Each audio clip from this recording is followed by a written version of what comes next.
Welcome back, Illumineers, to another episode of Inside the Eye of the Storm. As always, you've got myself, Humble. We have Logan, my ever-faithful Disney Lorcana sweetheart. And then we also have someone new to the podcast. It's been the first time, even when we were doing the old podcast. I don't think she's ever been on, but we have Sarah, our lovely team manager. Hello. Right.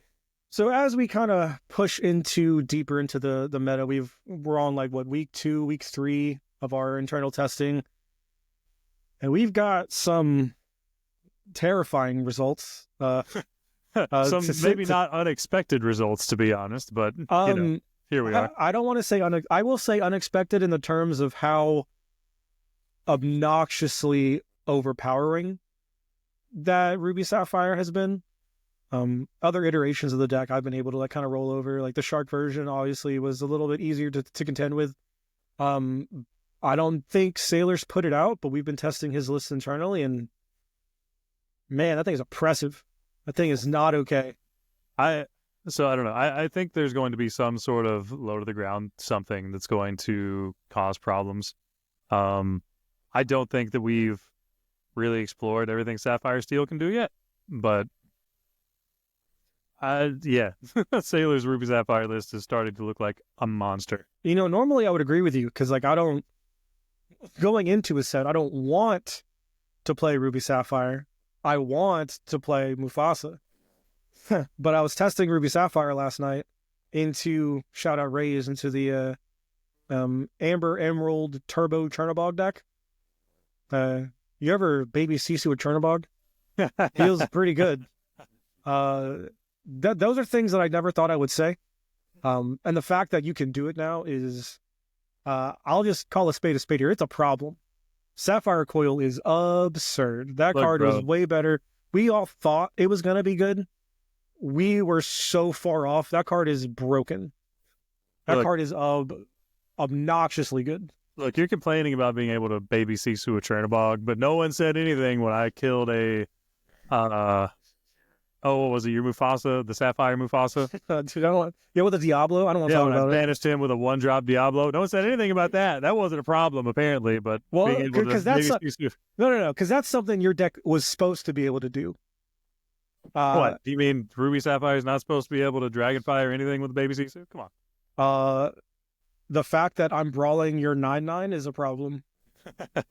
Not even brawling. You're putting a body on board and getting rid of it. Factual. That being said, body. Yeah. That being said, though, I know we have some pretty generous goals for season 2.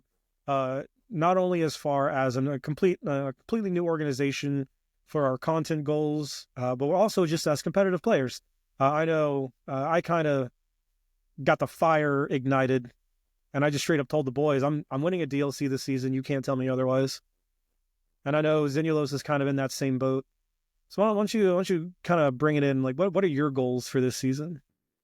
No, for sure. I mean, I said it on Baker's podcast. Shout out Lorcanaville, and he's just an amazing human being. Can't believe that he asked us to be a part of that in general. Yeah, no, he hasn't asked me to be part of anything, but whatever. Same. If you're listening, DMs are open. But no, like when we were talking about it there, very much so. I was just all season felt I was just right out of reach of what I was trying to do. So this season, I'm just going to be working even harder than I was. I'm not going to walk away without a Continentals invite this coming season. And after that, like I will be doing everything in my power to make it to Worlds. Like, I don't care how much time I have to put into the game or what Sailor list I have to spend hundreds of hours onto so I can make this happen. But I'm doing it. I agree, man. I definitely was under some major FOMO watching you guys at Continentals. Like, just have fun. Not even compete. I could care less about the competition. I mean, I care about the competition, but I was like, like the picture of you guys in the teacups, just spinning around and having a great time, and I'm just at my house in my chair at my desk, just looking at my phone, upset.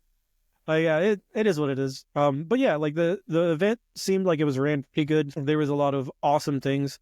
I know both of you were in attendance, weren't you? So Sarah, how was your Continentals experience? Oh my gosh. So, little story. I don't know if you guys have seen the clip of me from the Lumineers back from one of my original Lumineers appearances, and I made a huge wish, and that was to be able to work the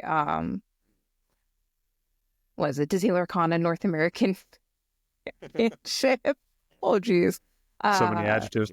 It's such a mouthful, but it really was like a huge dream, and that dream actually came true. And I got to be a lead judge for the event, and it was an amazing event. And really proud of how everyone did, and just to be able to see it from the sidelines like that and see how things are officially done, made me really like confident that we have a good program. And I just I dreamed a big dream, and I'm glad I got to make it happen. You know, Yeah, I get all choked up because I still can't believe it. I can't believe it. dreams I mean, are what like this for is me made of. too, for sure. But like even for me too, seeing you, because after I made it to round 3 in LCQs, and then just bricked hard game 3. So when I was watching Sailor in top 16, Sarah was the one in that little circle watching that bracket of players who weren't playing on stream. So it was like, not only are we seeing one of our boys do it, Sarah's also getting to be like at the highest level of judging in the game. So it's insane to see how far just over the past year and how involved all of the friends that we have become in the game. It's insane. Like I never thought, and you and I have talked about this, I never thought a year and a half ago when I started playing the game that I would get to the point I have or have the friends that I do that are as involved as they are. We're incredibly privileged, and every time I think about it, it's kind of like an over the moon moment, because how many people get this opportunity? You know what I mean? Yeah, not many, and like I will speak on that too, because it was like a year ago coming into this, it was definitely like, okay, it's just some players that are good at the game. We're gonna try to figure some stuff out, maybe get some testing in, and like a year later, we are family. Like I've told both of you on countless times, I'll bury someone for you. Easy. Don't try me. I'm that maybe that's me. Maybe I'm toxic, but like I'm definitely one of those people like, oh, you have a problem with that person? No. We have a problem with that person now. Toxic, ride or die. Insert adjective here. Exactly. Whatever you want to call Best it. friend mode here. Oh yeah. Like it's absurd. Like even to the point where it extends to significant others as well. Like, and that's the crazy part, because it really does. Like you wouldn't expect it out of me, because my outward appearance, I'm just like so goofy, and I'm like, I'm just one of the guys. But like you don't wrong my family. Like I don't. Well, I mean, we've also been very forward that if anybody at any event has an issue, if they find somebody who is on our team, if they don't know somebody, but they might have heard of us or seen our face, like feel free to come up to us and let one of us know, and we will handle it. Like we'll make sure that you don't feel like you're being taken advantage of, and make sure you don't feel like you're alone in a situation. And I mean, that's just how we go about all of our community interactions. And it's true, like very much so.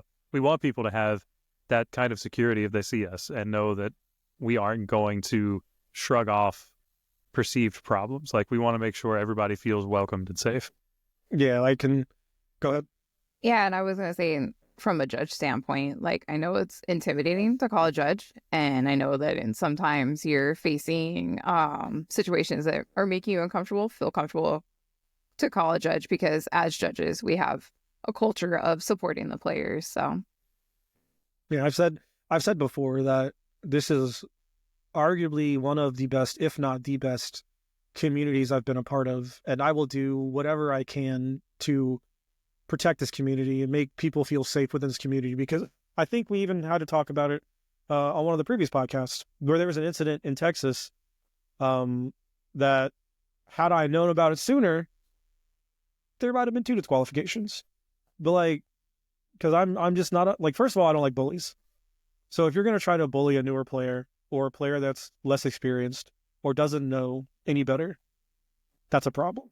or it's just simply a different gender, like, you know what I Correct. mean? Like Yes, you're not going to absolutely. be able to take advantage of someone just because like they're a different gender than you.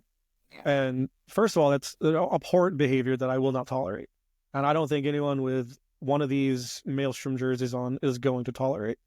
But also, like, we set the precedent and the culture of kind of protecting the community when we were on Labyrinth. The mascot has changed, the culture has not. You are safe within this storm, trust me. Oh, I love that. I love that so much. I'm so good at stuff. So good at making up monikers. So great. I know.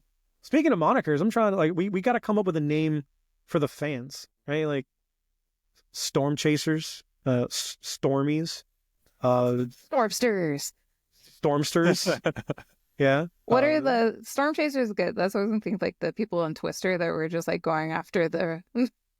What are those people? Storm, What's the, we are the Twister. Yeah, exactly. What's the name of them? I don't know.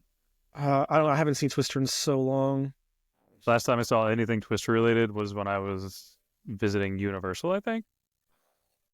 Which is a fantastic ride, by the way. That's. But by the way, guys, I know we play a Disney game, but Universal Studios is really cool. It truly is. With Epic Universe, like don't feel like you have to not talk about it because like Epic Universe is coming. Like, let's go. Theme park. I notoriously am bad at going to theme parks. Oh, I normally avoid them because I don't like large groups. I mean, it's fair. I'm also afraid of heights. If you haven't guessed, so like roller coasters and me are a no-go. Oh no. See, like I'm the exact opposite. I love theme parks. I love roller coasters. There was a point in time where I was going to Cedar Point once a year with my brothers. And we would always, get the fast pass, wait for the first cart in line. So yeah. And then one summer I went skydiving and it ruined roller coasters for me because you're never going to get the adrenaline rush that you get with skydiving. And it's we just jump out of a plane. Yeah. I mean, yeah. No thanks. Hard pass. I mean, it was fun. It was really fun. You get the chance, I would do it again.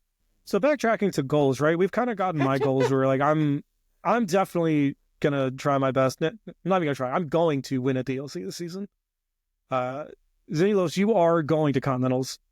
But Sarah, as far as like a judge / team manager goes, what are your goals? Because we like your opinion is definitely something that is new for us. Like we, as competitive players, we have competitive goals. What are some of the goals you have as like a team manager, as a judge, and kind of like a competitive player, but someone who is invested in the competitive scene? I just a little background. I started this thinking I was going to be a casual player that played at Disneyland. I go to Disneyland like once a month. Huge, talk about theme park fan. And so that's why I got into this. But being the person that I am, highly competitive. Once I actually touched the cards and started playing, I was like, I'm all in. Let's go. I was like, I'm going to be the first female with a golden Mickey. Yeah. And then met you guys in Chicago and was like, I'm going to get behind these guys and I'm going to support what they're doing because Sapphire Still Forever doesn't work every set. So I realized very quickly. Shout out R&B. He's going through it right now. Really. And honestly, like I became the competitive player that I am was by playing his Sapphire Still list and just kind of like developing a love from there. I actually had him sign one of my ink tokens, like, I just want one from R&B. And everyone's like, why just R&B? I'm like, Sapphire Still, leave me alone.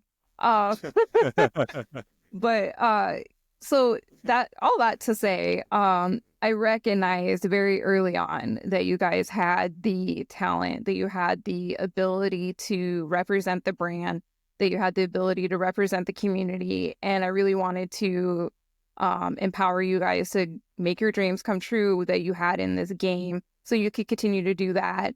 And that synergistically, we would work with the brand to kind of amplify what they were doing and kind of work all together to make this like literal Disney dream magic come true. My background is in PR and marketing and influencer sponsorships. And so I was like, well, I can use that background to kind of fuel your funding to get to these events, to be able to go to DLCs and be able to make these dreams come true. Which speaking of the PR marketing side, anytime you've heard Xenulos or I, or for that matter, anyone on the Maelstrom roster say something intelligent, smart, or great, it was all her. It was for sure. It was all for all her. It was all her. You're giving me way too much credit. You guys are like very brilliant and everyone brings something different. And I think a lot of what we've had to say is a team effort. And that's what I love, is that we can take everyone's strengths, put it together, put it through the tumbler of Sarah will make it sound as polished as possible and make sure we don't shoot ourselves in the foot. And like kind of like that is the dream together. Being a judge, I mean, that's how I approach the game, just because I was like, I need the field to be as fair as possible. And so I was judging first before I was managing. Then I went into just being the PR and marketing piece of the team from the outside, and then be able to move into like kind of just move up and up as I gained everyone's trust. And as we like moved forward and we're making traction, kind of moved into the general manager position. For being a judge, I would love for there to be an official judge program so that I could have the guidelines that I need as a team manager to know that I'm not stepping over boundaries or doing anything like that.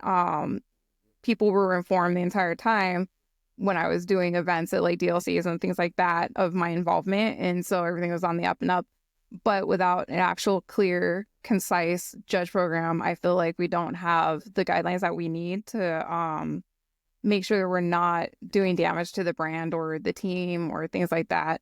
I know that I'm pretty sure there is something kind of in the works. I think Albert has like a pitch for beginnings of a judge program. I think he's kind of put that forward, which is awesome. Which I honestly think not only is it probably necessary moving into season 2, but also it's just gonna be cool, right? Like I have a Magic the Gathering background, if no one knows, but the judge program in Magic was actually really awesome. Like there was a lot of alternate art cards that fetched a pretty penny, and they're gorgeous. So I do have like one small little criticism as to Ravensburger, and it's just I know that we're a new company in terms of card games. Like you're not a TCG card game, and it's not necessarily a bad thing to look at some of the things that the other card games have implemented, and kind of like take those ideas, right? Like, they've been in the game for so long, and they've done so many different mistakes, so many different printing errors. That is something you should look at. It's like, oh, this exact card was like kind of problematic. All right, let's try to avoid a card like this. Or the Magic the Gathering Judge program introduced a lot of incentives for people to join the Judge program. Yeah.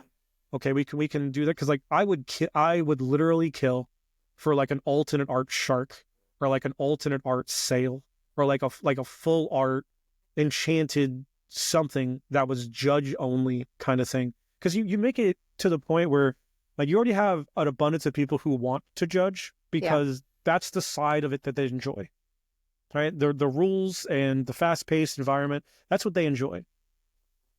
Give them something really awesome to compensate too. Like I know they're making some paycheck. They're probably getting some product. They have like a stipend or something. I've never judged before, but like based on what I've heard talking to people who have judged, that's kind of like the norm, right? Give them something a little spicy, like a full art enchanted Mufasa, right? No bias. but even then, like some of the more playable cards, like Maleficent Monster Dragon, for example, if you gave that as a judge enchanted, that would like the monetary value alone would be insane. 2, the playability of that card would go through the roof, because like I'm still playing 4 of that in Mufasa, so it's still a very playable card. Not to mention all the Ruby Sapphire stands who are going to be like, no, we definitely need Maleficent Dragon in this deck. They're going to get him too, right? So they have a really unique opportunity where some of the banger cards that they don't give the enchanted treatment every set, or somewhere there's like a card like Genie, for example, right? Like I can assume in the design space they're like, this is just a fine card. It's not going to be meta warping at all. And like it just turns out to be like a banger of a card, right? Yeah. Where they because like rare that should have been a and legendary. they didn't give it the enchanted treatment, because like how could you know that a card like that would be so meta defining when it was, right? Yeah. Enchanted Genie. How cool would that stuff be? It'd be right? so cool. Like so. Backstory: Eli traded in his entire Magic Judge promo collection that we had to literally spread around town at 30 different shops. So I want you to wrap your mind around that. And then we ran out of store credit to stop getting everything from the line. So all of the mats, the sleeves, whatever came, like each set like came out plus a case. We ran out of store credit. and didn't have to start buying like actual cards until this last set. That's Awesome. insane. That was racy. So Yeah, he traded in his entire like lifetime of Magic Judge promos, and that was like we were like, oh well, like Disney Judge promos are gonna be what's up, you know what I mean? But it was like this little like Disney like love story where he like gave away all of it because like I was into TCG that I was actually willing to play with him now that he was like, I'm getting rid of all of my cards. Here we go. that is exactly what happened with me and my wife. Oh, tell me more. I played. So when we relocated to North Carolina, we lived there for 2 years for her job, and turns out I didn't actually like playing Magic the Gathering. My friends liked playing Magic the Gathering, and I liked hanging out with my friends. Same. So that was me and my master's program. Basically, was what we do like I'll do after homework, right? I'll do a little humble brag. Got to stay to the name. So the area in which I live, Tampa, Florida, and really just all of like kind of like Central and South Florida, it's just a bunch of ringers. It doesn't matter what card game you're playing. It's a shark pool every event. So I thought I was like not super good at Magic. I thought I was very, very mediocre. Not like realizing that when I go to I could go to a Friday Night Magic and be like, that guy top 8 at a Pro Tour, that guy's like a 3-time SCG champion, that guy is on the Pro Tour. Not none of that hit here. But like when I went to North Carolina, I was like, I'm gonna try to make some friends. They have a modern tournament. All I have is this Pioneer Gates deck. It's literally just Maze's End. It is unplayable. And I went undefeated. And I was like, that was not supposed to happen, but I guess that was fun. Now I thought, in my wisdom, in my brain, I was like, oh wow, I won with this unplayable deck, and like they're gonna love me and want to be my friend. That did not happen. I made fools of them with Maze's End, and they did not want to talk to me. Did not enjoy it. They were not fans. They're like, here, let me re-up this experience again. Yeah. No. So I went to the next one, and I was like, this one will definitely make them talk to me, right? I went undefeated again with gates. Like, if you don't know what gates are, I know you're familiar with the land mechanic as a resource, Senioros. Yeah. So like the gates, all of them enter tapped. I can't use them the turn I play them, which makes this even more funny.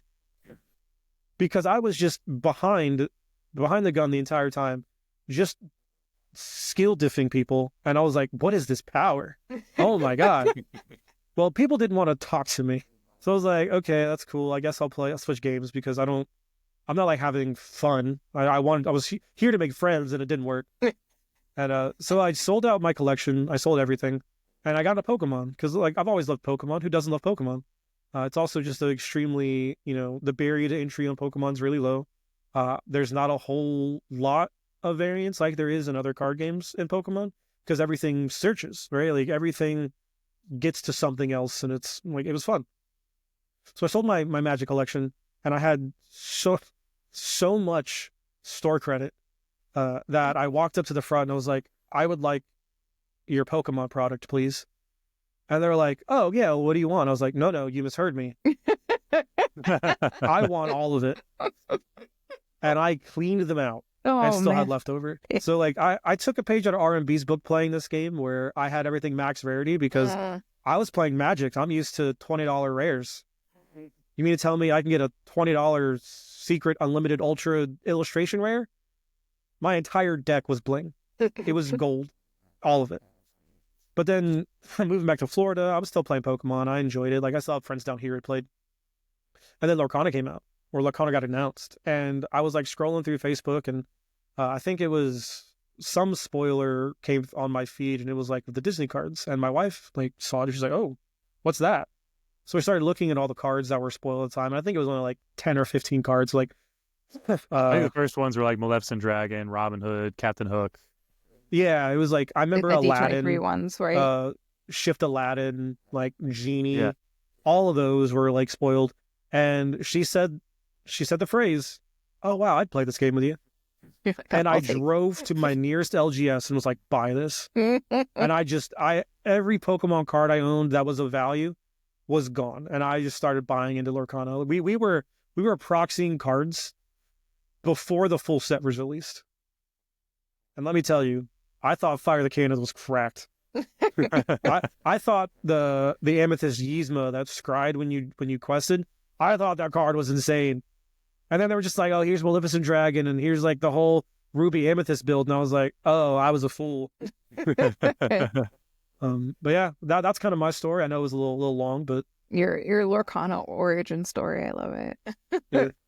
But it is something that like brought people to the game who had not been in a TCG before because their partner was in a TCG, and now they're like, well, here's something I can do with them because it's approachable, it's Disney, and then also because the mechanics of it, because we started the way we did, we kind of scaffold up every set to like learn more and more mechanics. So it wasn't everything all at once, right? We got bounce package for Floodborn, stuff like that. So I think it made it easy for people to like take it on and learn it.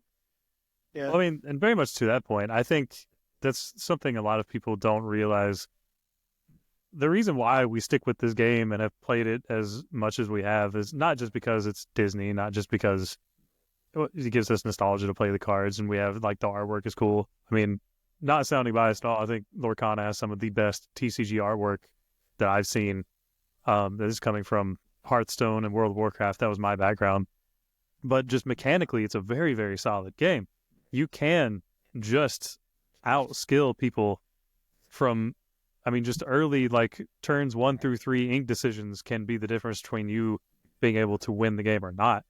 The skill ceiling, like the barrier to entry is really low, I think. They've done really well. I mean, I'm pretty biased because it plays really, really similarly to how the paper World of Warcraft card game played. So I kind of came in understanding the mechanics, like the inking mechanic is really, really similar and things like that. But the skill ceiling is just so high. And every day when we test together, like there's something new we can learn or a new line we can see that maybe we didn't look at before that would be better. You want to talk about a line, bro? You know how bad it felt when the Sailor double healed my Mother Gothel on turn 3? And then the Rapunzel in my hand was just like, wah, wah. Ever use your popsicles to heal your Mufasa opponent's characters so he can't draw cards with Rapunzel? That's called gaming, boys and girls. Dude, it was rude, actually. I was offended. I'm like, oh, well, I can't draw cards now. This is great.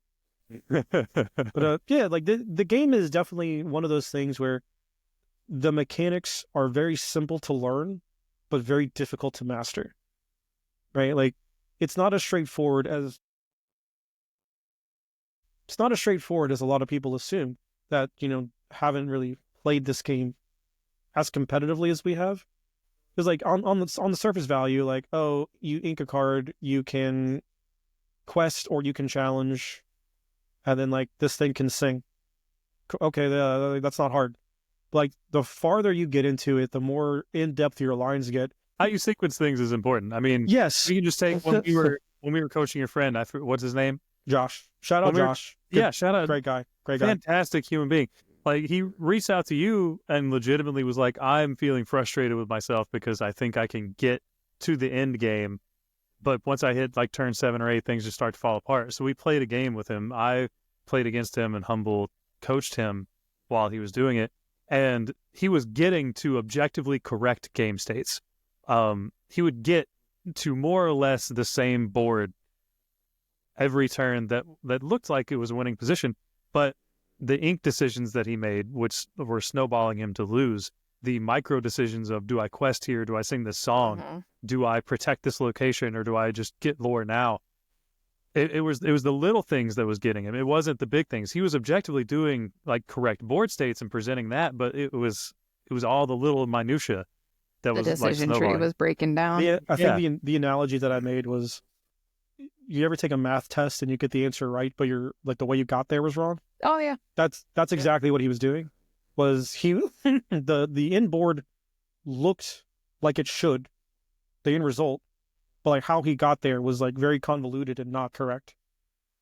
And just a little bit of like explaining why we do one thing before we do another, right? It was extremely helpful to him, and like, shout out Josh. Yeah, having that basis of understanding like lets you even think about not only like this game and this game state, but when you're doing different archetype of color combinations, you're going to have to be able to be plastic with that and fluidly move through it. You know what I mean? So yeah, like giving them the skills to do that through the coaching that you guys offer is huge, because people have like like you said, like this wall that they get to, and they don't understand how to get to the next part, how to get like to the next step in skill. And I think you guys offer like a huge value to people with that. Speaking just this last set champs, I was so proud. I coached, his Discord name is Law Dog.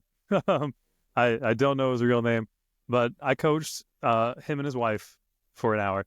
He had previously not been able to top a set championships, and his goal was, I want to make top 4. I want to get a Scar card. He sent me a picture at the end of set championship season. He had, between him and his wife, they got 2 champion mats, a runner-up mat, and 8 Scar copies. And he was like, that's awesome. he was, because like it was just an hour and we played a few games and we went through things in board states, but very much like that, both of them objectively were getting to the correct answer, but when they showed their work, it wasn't what you needed to be doing.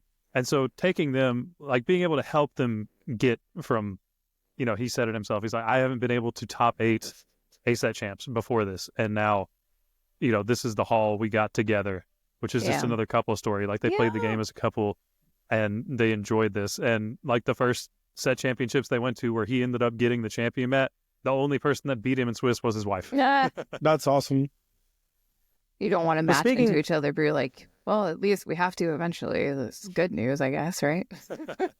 Speaking of the coaching we offer, moving forward with the new Discord and everything, it's been going well. It's been going amazing. We have over 700 members in the new Discord, so round of applause.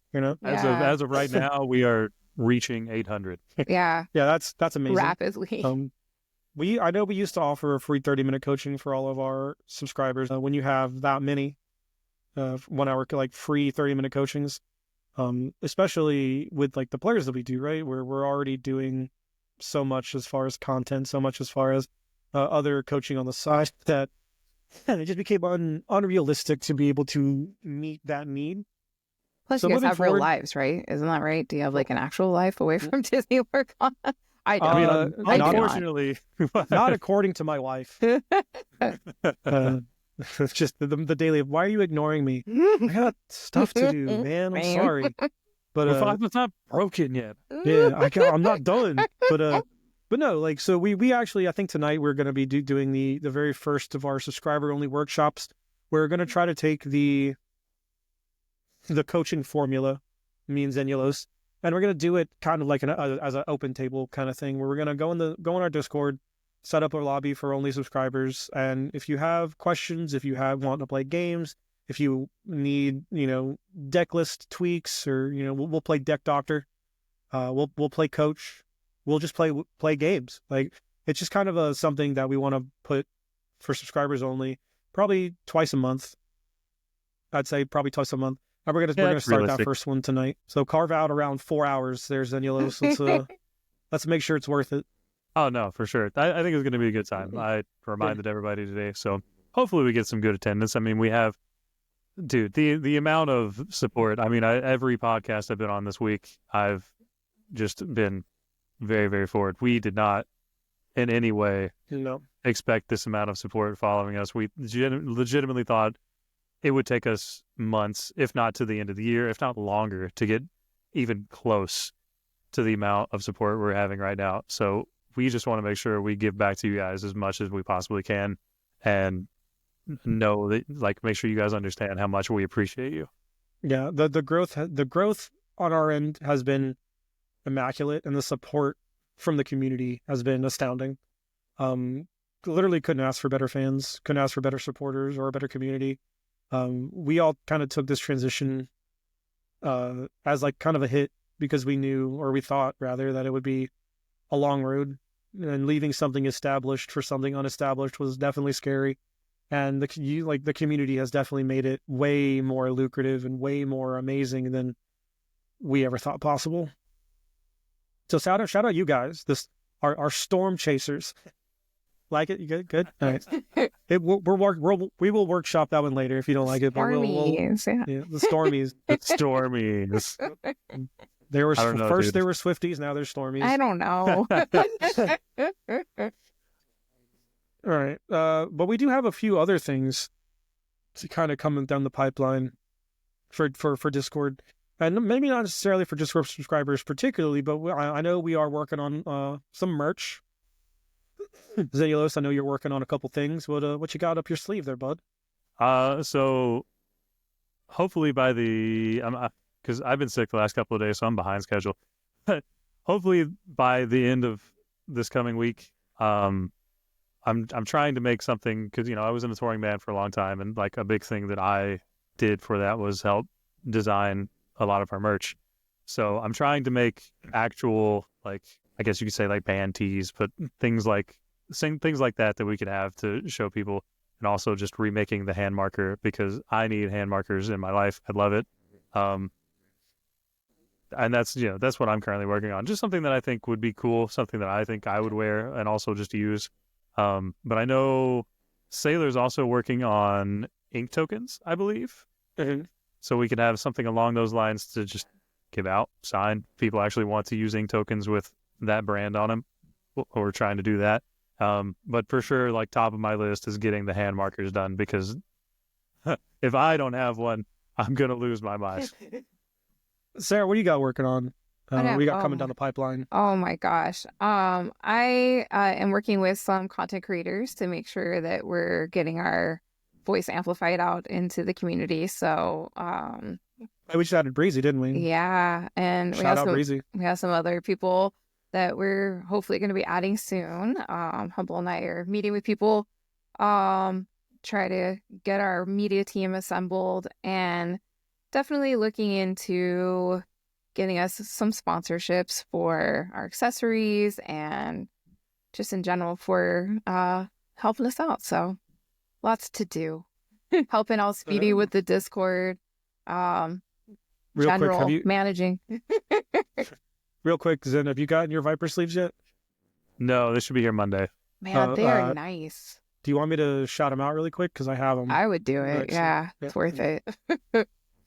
Yeah, speaking of sponsors, we did get reached out to by, I do believe, what is the Purple Shadow Gaming? Seeing this up here. Yeah. I did get their Viper sleeves. They are quite nice. I do like them. They have a good shuffle.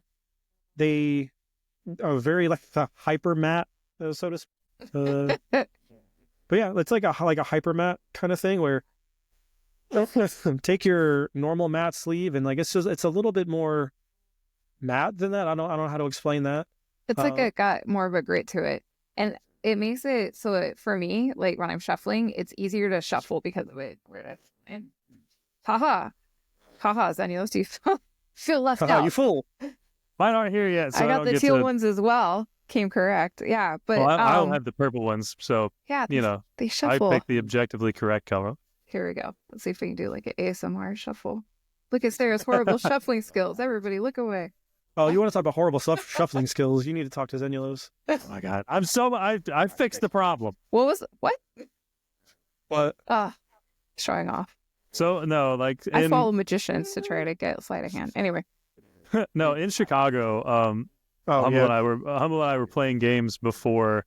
We were playing games before like the main bracket on Saturday, and he noticed that I didn't shuffle very Humble, well. your mat is a problem. It is? Yeah, because that is gray market, friend. Never mind. All right, Logan, take 2. Yeah. So in Chicago, before the main bracket, Humble and I were playing some games, and he was noticing that I suck at shuffling. Suck is an understatement. It was real bad. It was bad. I hadn't played a physical TCG in years, because before that I just played Hearthstones for years. I was just playing on an online Digital client. Everything did it by itself. So he was like, "We got to fix that. That's not okay." It was aggressively bad. So we spent the better part of Friday afternoon him showing me how to shuffle cards. Let me. I'll move my play mat and give you a little demo. So we got to a point like I was doing like Yeah, no, that like that is not okay. like that nonsense. So now like I can finally actually Now you Yeah, can that actually is not okay. So it took me a long time to get to that point too, so don't feel bad. I used to have them like on the mat and just like line it up well, and do and it. so again, he wasn't like, oh, you suck, everything's bad. He was just like, we gotta fix that. That's not okay. Oh no. I was doing that where I had him on the mat and I'm like concentrating and like my opponent goes, "Do you see what's happening here?" to like the guy next to him, and he's like, "Yeah, I'm watching it too." And I was like, "I don't feel self-conscious about the way I shuffle at all, guys. Thanks." Don't feel bad about bringing Bucky. but this also guy. I do this Oh, regularly. No, Oh can't God. can't do the riffle shuffle. You want to know the Well, worst part? I can do the riffle shuffle. I You're refuse like, to. I can't. I just won't. The worst part is I'll riffle, right? Why? There's a place. Yeah, those are beautiful. Just riffle shuffling is Bonnie alternate arts. Yeah, and a play set of DLC Rapunzel's. Mhm. Yeah. Like I'm never gonna get rid of these cards. These are my favorite cards. So like, I'm of crying because you riffle shuffled those. I'm fine. I'm of the opinion that like riffle shuffle is the best method of randomization, It is, but still. which is where you see. So like I'll take the deck, do this, and this is what I try to show Xenulus, is you kind of want to grip it like this, and you pull down, just push down. I mean, like, so it's just, I don't know. It's very much so just a feel thing. Like, once you get to the point where you're comfortable with your cards, you can just, like, slightly hold them in this hand, and they just kind of easily spread together. Yeah. That's what I do. You just, like, open your hand enough to, like, make them just fall in, right? Yes, no, it's not. That's not as satisfying. You got to get the good shuffle. Got to get that. Yeah, but I feel like you're bending your cards. Yeah, but it doesn't matter if you're never resealing. No. No, but I mean, so I don't know. I could riffle shuffle. I mean, because I don't play with foils. I don't play with enchanteds. Just because I just have always been in the mindset of like my card plays the same as yours. Yours just looks prettier. If I want the pretty one, like I'm just gonna put it behind glass and never touch it and be like, ooh, look, my treasure. Absolutely no shade to people. I mean, R&B is on our team, and he is Tamatoa himself. Loves everything shiny. The R&B is a gremlin. Yeah, it's just I've always just been like, I don't have to spin 4 times on my deck. My cards play the same as yours. There's no him and I, right. Little caveat. Him and I are the exact opposite, right? So like, if he only has 3 foils and 1 non-foil, he will only play 3 copies in his deck. And if I have 3 non-foil and only 1 foil, I'm only playing 3 copies in my deck. So like, that's why I make a good team. All the foils I get, I give to him. All the non-foils he gives to me, and everything's fine. I just feel like a monster just mixing it all together. Like, I don't know. My OCD won't let me do that. I'm just like, which is like definitely a me problem. I'm always like, this is the one DLC one. It's great. Yeah. I will say that if I'm testing a card, that's one good way to quote unquote track a card. Like if you have 3 copies that are non-foil and 1 that's foil, like say you're swapping out copies, you can just put that 1 foil in and see how often you draw it or how many times it shows up. Because then like that's the one that you swapped out, and you're like, oh, so statistically this is kind of what it feels like. That's how it cycles through. Yeah. I think we did that when we were testing for CCS in the last CCS, where I made the bold claim that we could cut 1 TPO. And he oh my God, I argued with him for like an hour. I was like, we can't do it. And he was like, I think we can. I was like, no, we can't. So I think what was it? We added a dragon. Yeah. Maleficent Dragon. So we put in a foil copy of Maleficent Dragon and started just doing practice mulligans. I think we ended up doing what, 50, 70? 70, because I did 30, you did 40. Just to see after year 30, you were like, no, you're definitely not correct. Let me try to skew these numbers. And what was that? Who was right? Who was right? Yeah. So he did his 30, and I think it was like over 80% that we didn't miss either a TPO or sale on turn 2.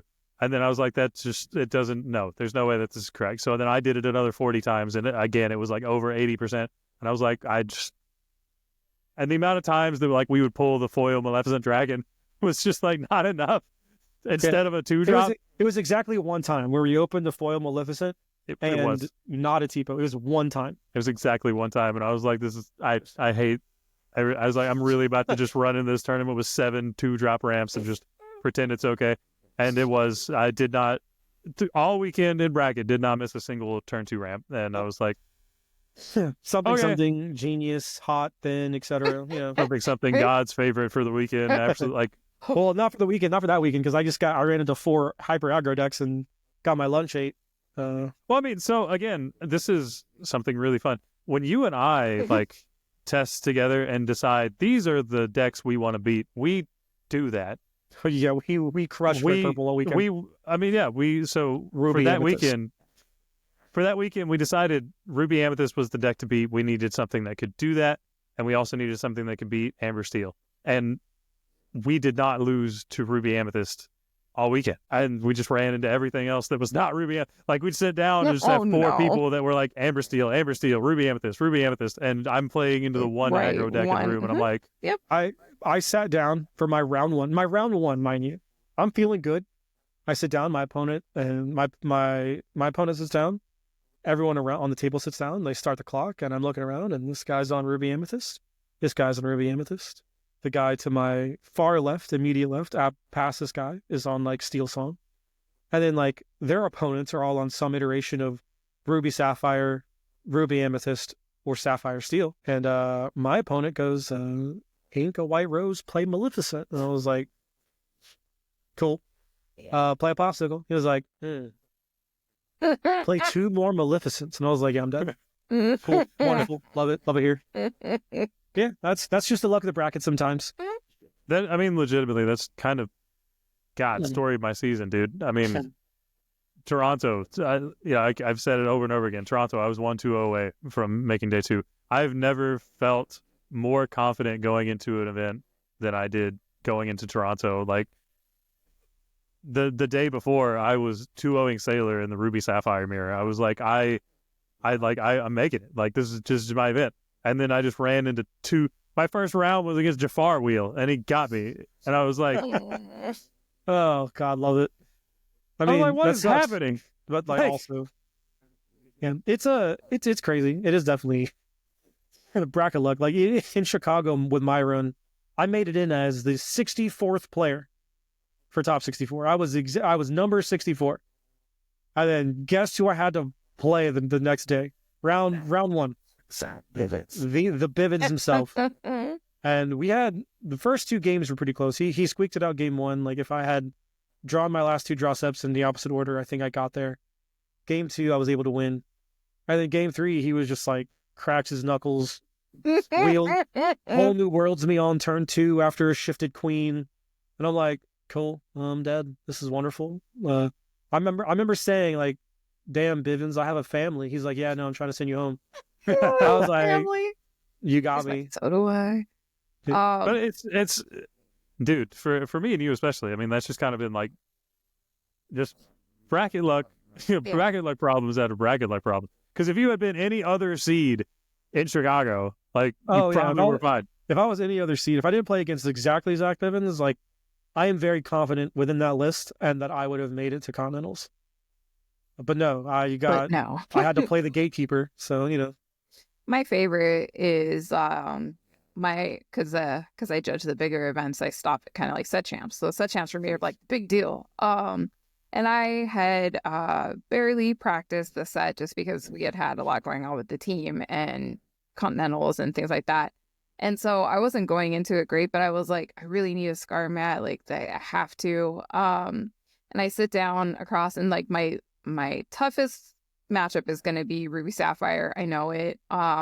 In playtesting, that's because I was playing Diggy Hole and I was like, oh, it's like the toughest fight that I have.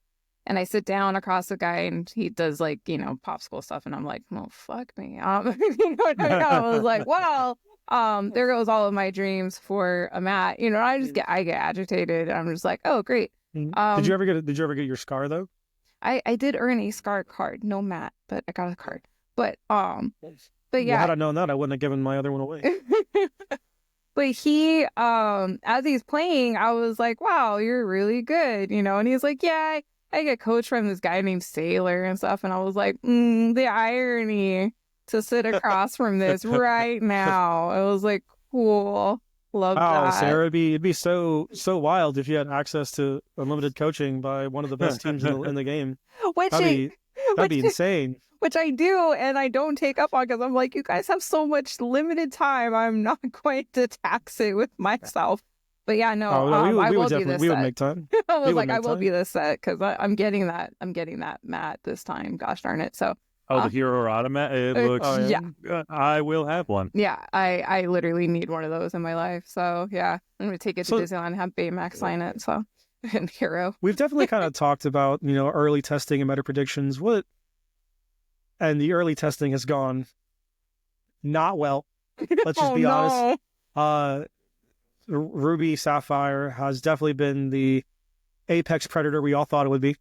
But what are some of the decks that you are kind of anticipating might be able to overthrow the crimson blue menace that is Ruby Sapphire? Honestly, well, I don't know about all that. He's been going through it. He has been going through it. But nothing's new. Ryan will have his own midlife crisis, and then after a few weeks, he'll figure out something, and it'll be okay. I genuinely think Amethyst Steel will be a starting point, if not an immediate threat. We just got too many tools that are cool to ignore. Giant Cobra is just another race to the finish line tool. The Queen is a answer me or I win the game other tool. And then we got more draw just with Show Me More. I think there's something interesting there with Show Me More. I agree. I don't know. That's kind of, other than Ruby Sapphire, that's kind of where all of my excitement has been. I've been kind of excited about the Emerald Sapphire decks. I think Ink Geyser is a really, really cool tool, and I think it's not going to be plug and play into every shell. But if you do kind of lock down the right Ink Geyser deck, I do think it has the potential to be oppressive. I may or may not have a spicy build cooked up that I'm going to break out for the next team night that we test. I also have been testing a little bit of another pile that I'm not going to spoil here because I want to make sure that it's good enough to actually contend. But if it is, I'll definitely leak that on the Discord to the subs for sure. But Sarah, what are you kind of leaning towards for this set? I know you don't get to play as much, but I'm gonna play I have so much more time now, and so I'm going to be definitely playing Steel Sapphire, like always. But I do want to branch out into some of the dual links, so I am looking to see what my dual link is. I was leaning towards, like you said, the Ink Geyser. It's very exciting. Someone who loves to ramp, I was like, well, might get back into Emerald because I was doing some Emerald stuff a couple sets ago. So I don't know, but yeah, I'm excited. I have renewed excitement for the game and my place in it since our transition, and so I'm just really excited to be able to have that kind of renewed creativity to look at the archetypes and kind of dive back in. They gave us a lot, like you said, Xenios, a lot more tools and stuff. So it's going to be fun to look at everything. So that's actually a really cool segue. You said you had a lot more time now, but I do want to kind of touch on what some people might not understand when we say we have a team manager. What is that role to you? What is it that you provide to Team Maelstrom other than being our ringleader and general hooligan wrangler that you are? I put all the so many times she's like, all right, all of my ducks, where are you? Yeah. We're none of us in our line. There's a chicken somewhere that she didn't know about. We definitely don't make it easy, but you handle it well. And just for those who don't know or it's new for them to realize that you are part of this organization and are kind of more, the behind the scenes force pushing us forward. What is it that you do as far as being not only, our team parent, but the team manager, the person that kind of in charge of this wild bunch of hooligans? Wow. You may not know it by looking at me. I am old enough to be a lot of people's moms on the team. I do take kind of like team mom, kind of like to heart. I love you guys all like a brother or a mom would, and I want to see everybody succeed. So my role there is just to, the reason why people didn't kind of know my role is I tried to, as much as I could, stay in the background and try to amplify you guys and get you in front of everyone in the community. And so that's one of the things that I do, and try to like explore opportunities for everyone to be able to appear in front of the community in different ways. And when you do appear, to make sure that you are appearing the way that you want to, and make sure you're putting your best foot forward. And so trying to like coach on terms of like, this is, Disney Lorcana instead of Lorcana, or Ruby instead of Red, and things like that. That were like, which has been the hardest transition for me personally. Yeah, y'all said I mulligan. see a color, I call it a color. I was like, not to say that y'all were saying mulligan earlier, and I was like, it's altered in my head. Oh, yeah. Whoops.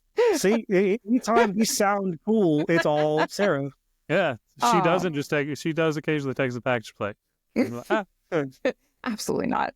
I just make really awkward, incorrect phrases, and Wonder comes in and says, "That's not how we use that phrase." And I'm like, "Oh yeah, you're right. I'm old.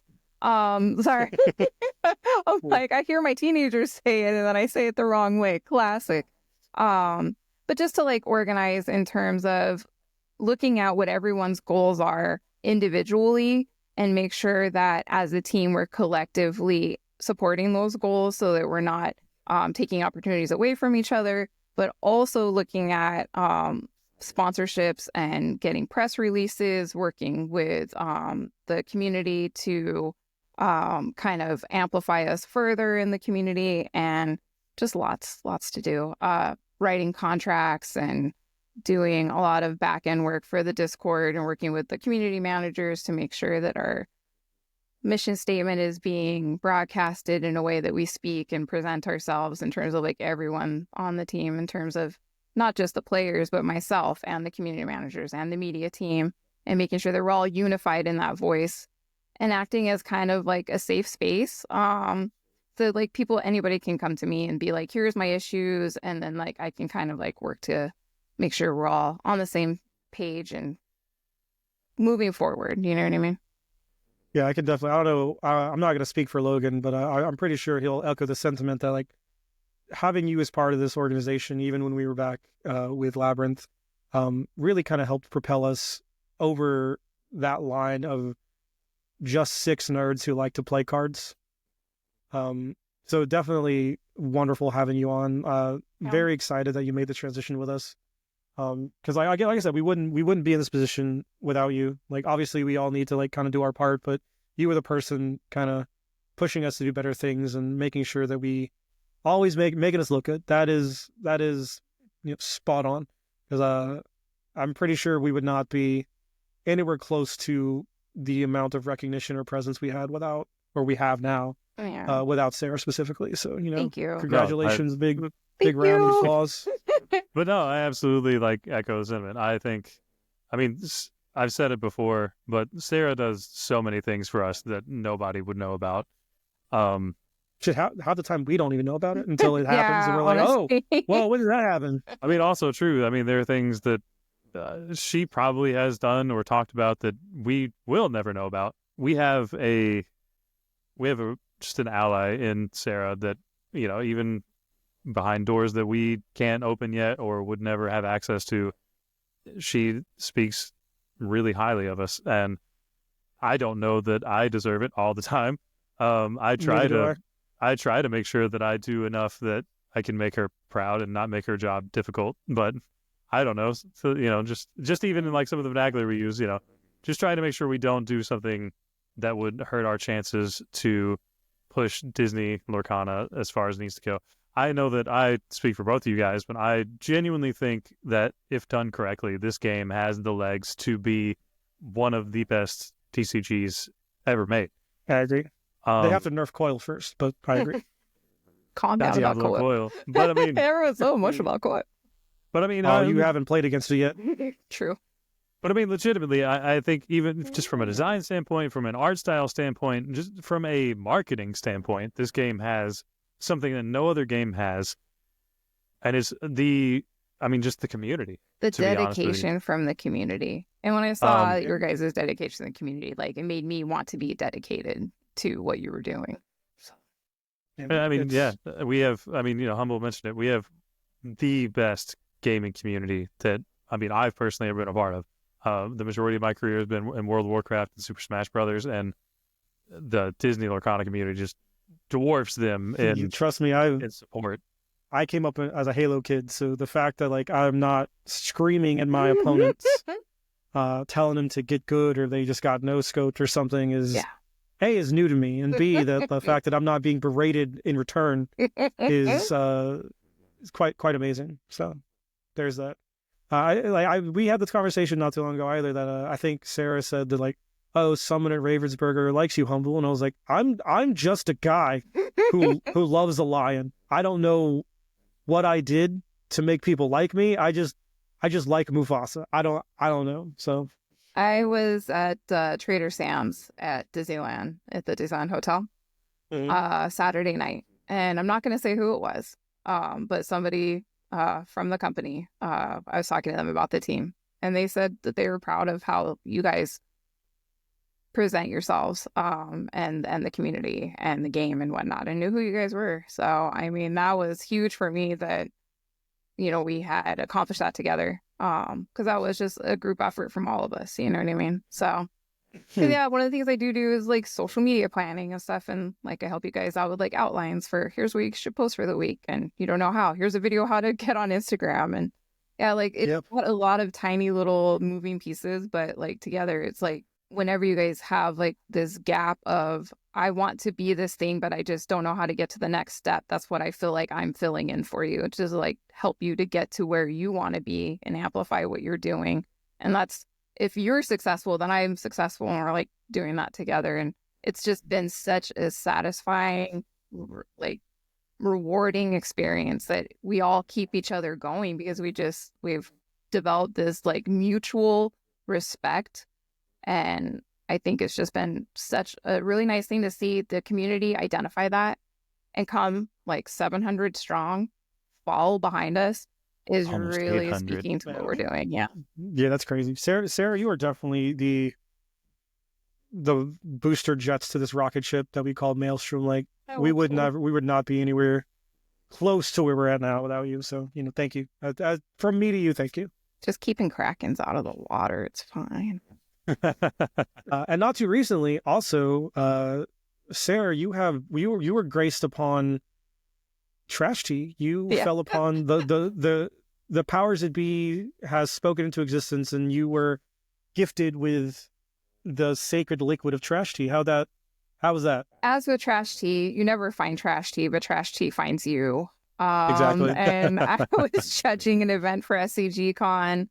Was on my way out after like literally closing down the event because we worked to like tear down the tables and everything.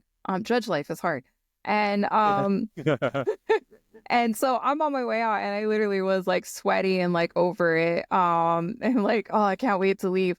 And there's like the mountain of trash at the door, and right at the top is like a gallon jug of like half drink tea in the trash, iced tea. And I was like, no way, because there is some Trash Tea lore with the team.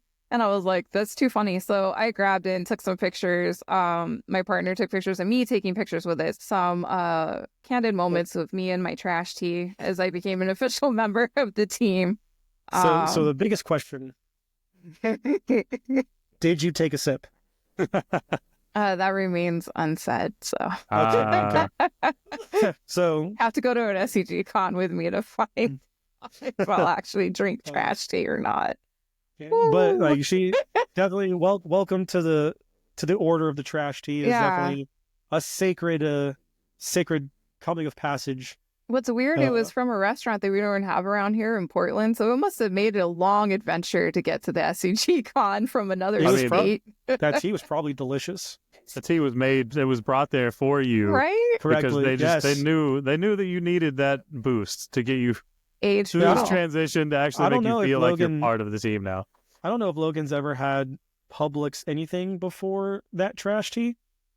Uh, but I don't think so, actually. Yeah, Publix that was my first Publix experience. Publix is delicious. I'm not sure if you do not have a Publix and have never had a pub sub, I'm sorry, because they're delicious. I think that's Everything the East Publix Coast does thing. is yeah, I think they're only in they're in Florida. There was exactly one in North Carolina, and I just so happened to live by it. You went from But one they're Publix to another. Look at you. yeah, they're definitely like a more of a southern East Coast kind of thing. Okay. But man, you haven't had a chicken tender sub from Publix, you're missing out. Well, I can't gonna wait do for this, Worlds now. I know what's on my list. So Oh yeah, Worlds is coming to Orlando soon. soon, hopefully. It sure is. That's I a don't know, thing I'm gonna that's be- gonna happen eventually. I'm gonna I'm definitely ready try to to get an attendees ticket. I'm ready to just compete again. So Yeah, I so I won't. think we're all Yeah. taking CCS a little bit serious because we, I mean, we just yeah, want to play the game, man. yeah, It's- dude. Is it like I 10 mean, cases or something ridiculous? Or no, that's SSG. okay, We actually these decided acronyms. to I don't know go. what's happening. Yes, that's Southside Gaming. Shout out Southside Gaming. We did just recently go there for a 10K.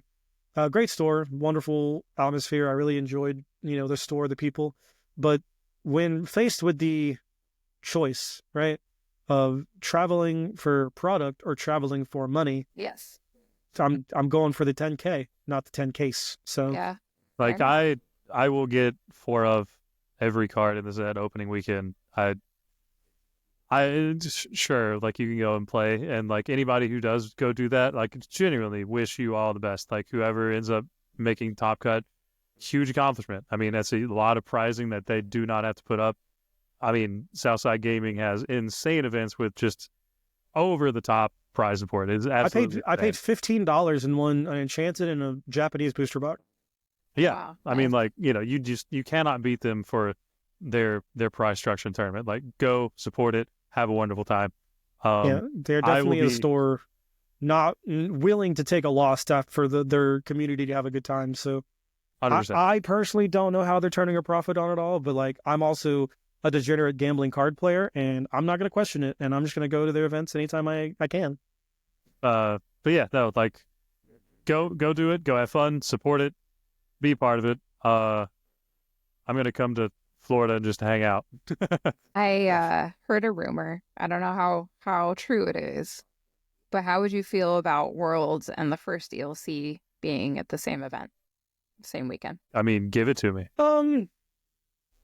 I would feel bad for the world's competitors that are going to miss out on the first DLC, but also that field will be a little softer because everyone who's qualified for worlds will not be there.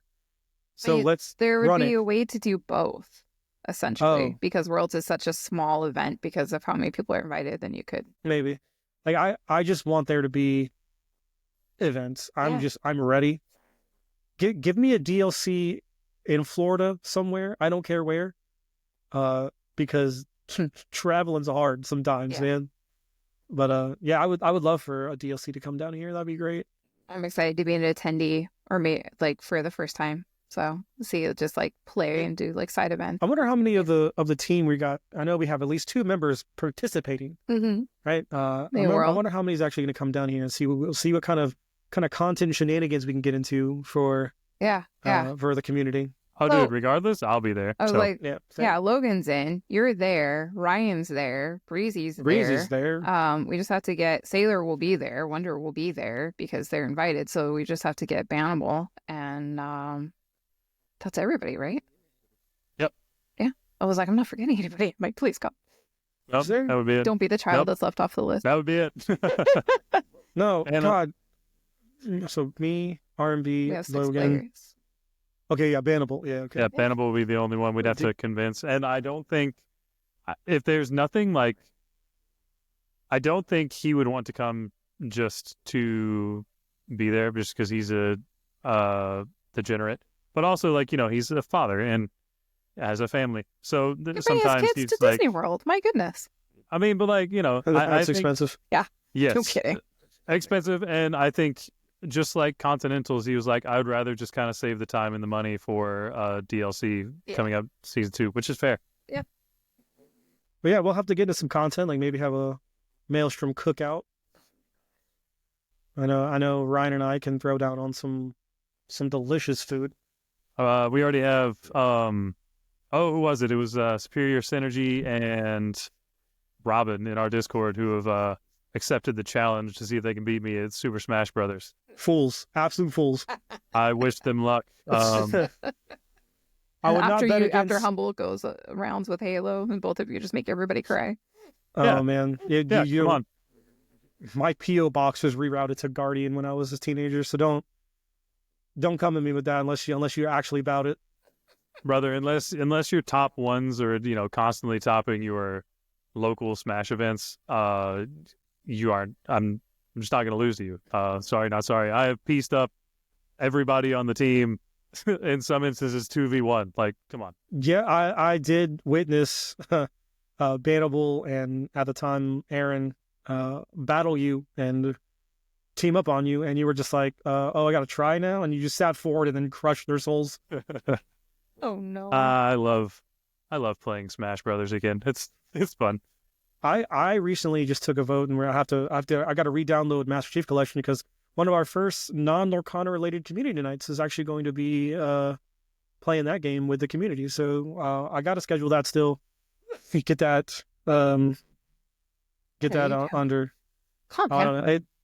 I'm He's real aggressive. excited I'm about sorry. that community night. I am. It's like there's a couple things that like I know that like I just won't lose at, and one of them is Halo. The other one is like cooking, but Halo cooking. Halo the cookout. I was thinking for one of the community nights when you play Lorcana, you should have the mat, like I can make a special edition one. Mm-hmm. And foil it so you can have the mat on the stream, and if people like a tournament that's bracketed down to the same elimination, that if people can win one of you guys, they get the mat. Like that's the prize. Okay. And it's like Okay. the mat that you're using on stream. You know what I mean? And just like give We could out like definitely work special that. edition mats and stuff. There's also Yeah. something else you're working on. If I can spill for the it. beans a Do little it. bit. Some customized Lorcana cards with the team on them. Yeah. I don't know if you have a concept for those yet, but I know you messaged me with like a rough draft, Yeah. and I thought they were really cool. So But they're gonna be it's all gonna colors and be stuff. our headshot or just Mhm. us. I don't know how you're gonna do it, but we're also gonna be dual colors. So obviously I'm gonna be Ruby Amber. Zenulos over here is going to be Amethyst Emerald. R&B is definitely going to be Sapphire Steel. So Whether he likes it or not.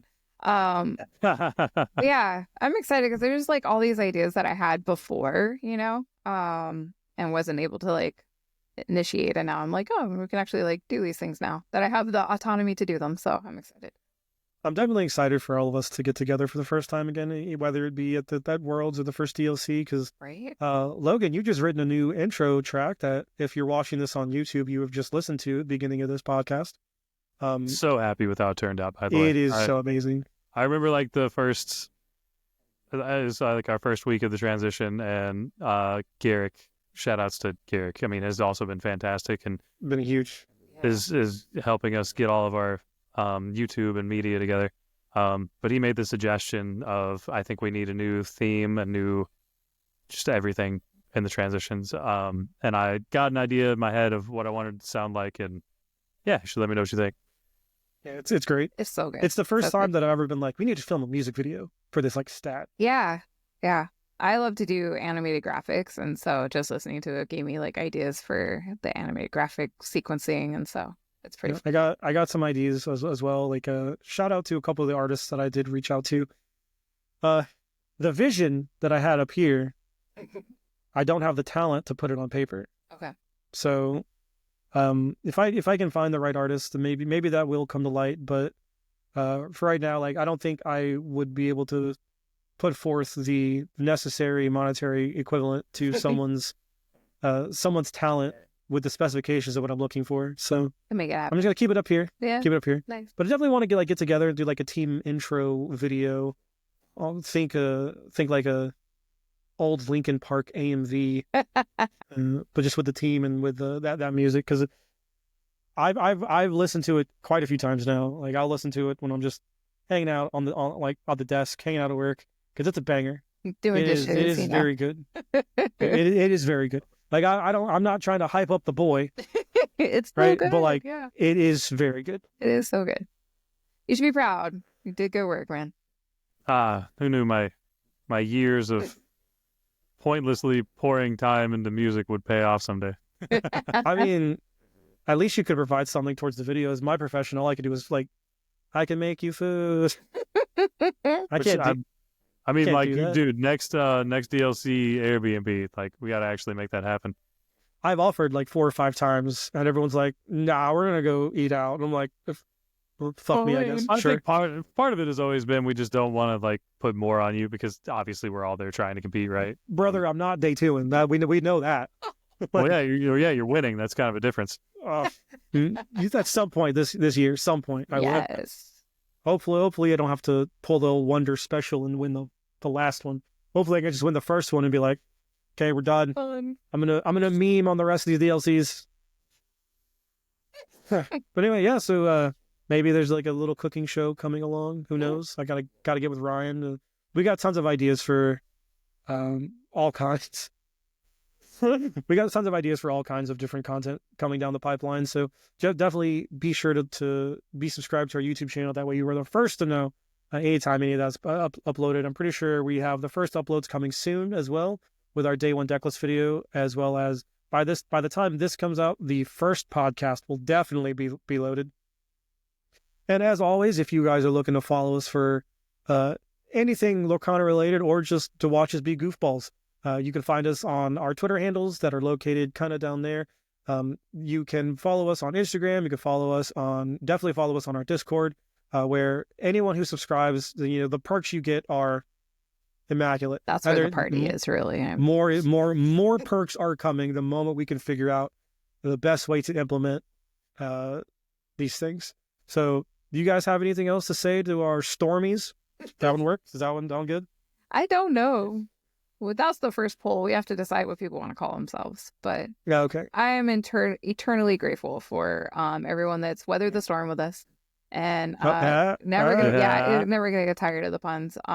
Trying out to be on the Jungle Cruise as a skipper. So, but I'm like overwhelmed with how much support we gained, and there were people who were like, "Oh, you got a free month." They're like, "I don't care about your free month. I'm paying it now. Supporting the team." Yeah, that was the biggest, like... Yeah, it's huge. It's huge. Yeah, it's just huge to see the literal outpouring of support. So, thank you so much, you guys. And thank you to you guys for hosting this podcast and giving space for the community to connect with the team. I think it's really important. So thank you guys. And thanks for letting me be on here and run my mouth about how ridiculous I am and the little nerd that makes everybody follow my directions. And so no, but thank you as well, because like I said, if I've said it once, I've said it 1,000 times. We wouldn't be here if it wasn't for you. So big kudos to everyone around. Yay. Big thanks to the community.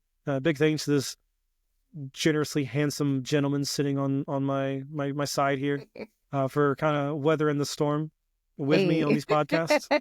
But always follow us on all of our socials. Come to our Discord, where you can get some webcam games in. You can get rub elbows with the best team in the game.